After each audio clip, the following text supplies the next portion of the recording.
Bonjour, nous allons voir dans ce tuto comment utiliser le filtre emballage plastique pour simuler un effet de mouillé sur la peau, sur des voitures, sur des vêtements. Bien souvent on rajoute dans nos montages un effet de pluie, mais il manque toujours le petit plus de réalisme, c'est qu'il faut aussi mouiller les vêtements. Alors nous avons sur cette image un petit éléphanteau avec son parapluie, il a son masque de détourage, voilà. Ce sera plus facile pour la suite. Et là, j'ai rajouté sur 3 calques un effet de pluie. On va voir vite fait comment rajouter cette pluie. Cette fois-ci, j'ai utilisé ce qu'on appelle des overlays, des images qui contiennent déjà l'effet, que je positionne dessus sur mon image et que je place en mode superposition. Donc là, je n'ai pas à faire quoi que ce soit, la pluie est déjà réalisée, la solution de feignant. Je règle l'opacité, combien j'avais mis, 40%, voilà. Donc là, c'est le premier calque qui va nous simuler la pluie de premier plan, donc un petit peu plus flou. Je rajoute un masque sur ce calque avec un pinceau et une opacité de 30. Je masque un petit peu cette pluie sous le parapluie pour que ce soit un petit peu plus, pour donner une impression de protection par le parapluie. Je prends une pluie cette fois-ci un peu plus fine qui va me faire la pluie en arrière-plan. Pour être réaliste, il vaut toujours mieux avoir une petite pluie d'avant-plan et une pluie d'arrière-plan. Je passe aussi en mode superposition ce calque. Et là, je vois, elle est un petit peu grosse quand même. Donc avec CTRL-T, je vais réduire la taille de cette pluie. Mais en faisant ça, elle n'a plus tout à fait le même angle avec la pluie de devant. Donc en cliquant sur le côté d'un petit coin, je la tourne pour qu'elle ait le même angle que la pluie d'avant-plan. CTRL-J, je duplique ce calque pour pouvoir remplir l'espace à droite. Là, je ne vois plus trop où je suis. Donc ce que je peux faire, les deux derniers calques de pluie fine, je vais les passer en mode normal. Et avec la touche V, l'outil déplacement, je vais la mettre correctement et les flèches, voilà. La petite partie en bas c'est pas grave, je vais de toute façon masquer le bas. Pour la pluie éloignée, il n'y en aura pas en bas. Je place en mode superposition et je baisse l'opacité des deux calques, 40% à peu près. Je fais CTRL 0 pour voir plein écran. Je sélectionne mes deux calques, CTRL E pour en faire qu'un seul, je perds mon mode de fusion, je repasse en mode superposition. Je rajoute un masque, et même principe que tout à l'heure, je passe un petit peu sous le parapluie, là, pour faire croire que le parapluie sert à quelque chose.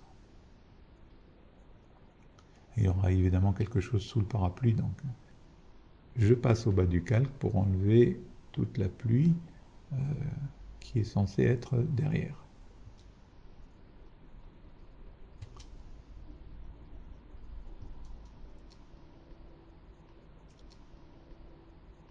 Alors je sélectionne mon éléphanteau, CTRL-J, je duplique, je clique droit sur le masque et je fais appliquer le masque de fusion.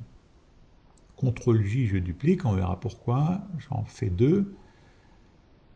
Le premier sélectionné, je vais dans Filtre, Galerie de filtres, et là, je choisis Emballage plastique. Alors on voit déjà qu'on a une petite impression de mouillé.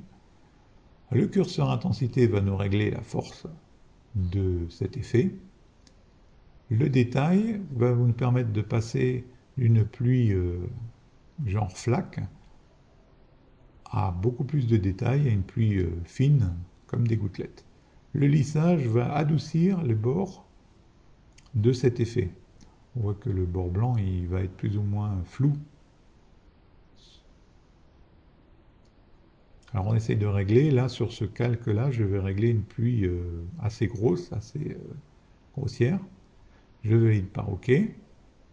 J'enlève la visibilité, je sélectionne mon deuxième calque et je retourne dans mon filtre. Et cette fois-ci, c'était le petit truc, je vais choisir une pluie plus fine, plus détaillée. Donc je baisse un peu le lissage, le détail j'augmente, et l'intensité pour avoir un effet correct et réaliste. Ne vous inquiétez pas, on va peaufiner tout ça. Et je valide par OK. Je choisis mes deux calques et je les place en mode éclaircir. Donc là, j'ai les deux effets visibles. Je fais tout de suite un CTRL-G pour grouper dans un groupe. Je peux donc régler l'intensité du groupe. Ou plus finement, chaque effet sur chaque calque, chaque intensité.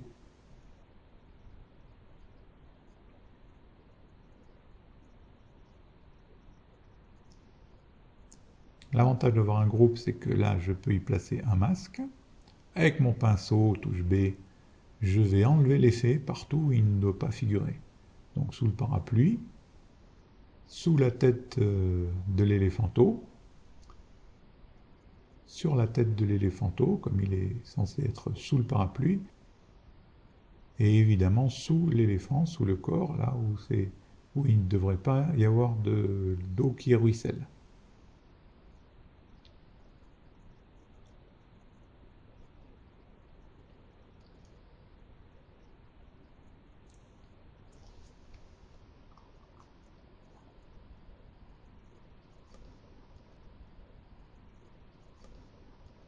Ah, cet endroit-là encore, il y en a un petit peu, voilà.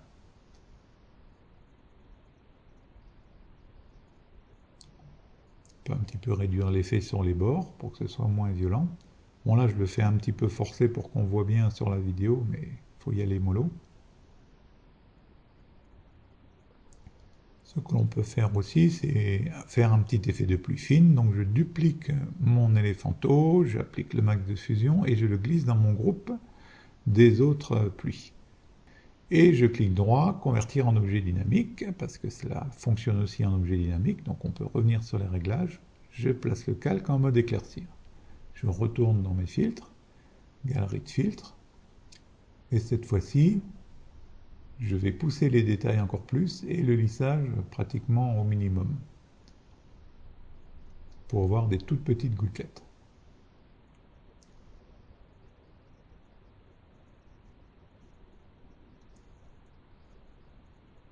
Voilà, donc ça a rajouté un petit effet encore plus fin. Je place un masque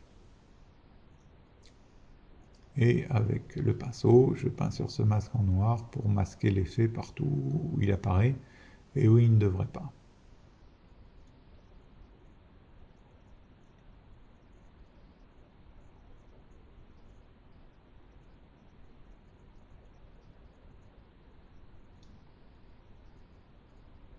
Alors toujours baisser l'opacité pour réduire l'effet, hein, que ce soit réaliste. Ou pas, hein, c'est selon. Alors il nous manque encore une chose, c'est les petits impacts de pluie, les petites éclaboussures. Alors je rajoute un calque dans mon groupe et avec un petit pinceau fin, je peins des éclaboussures. Je vais dans les styles et je choisis un style eau ou water comme ils disent, on en trouve un petit peu partout. Je clique droit dans Effets et je choisis Mise à l'échelle des effets de calque. Très important, il faut toujours régler l'échelle des styles de calque pour avoir un effet correct. Et je continue, bon en prenant un petit peu plus de temps, on aurait un effet un petit peu plus sioux.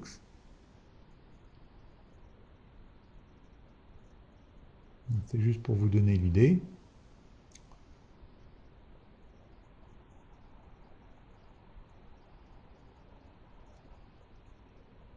On pourrait également peindre les gouttes qui tomberaient autour du parapluie. Bon, ben là c'est juste vite fait pour vous donner une idée.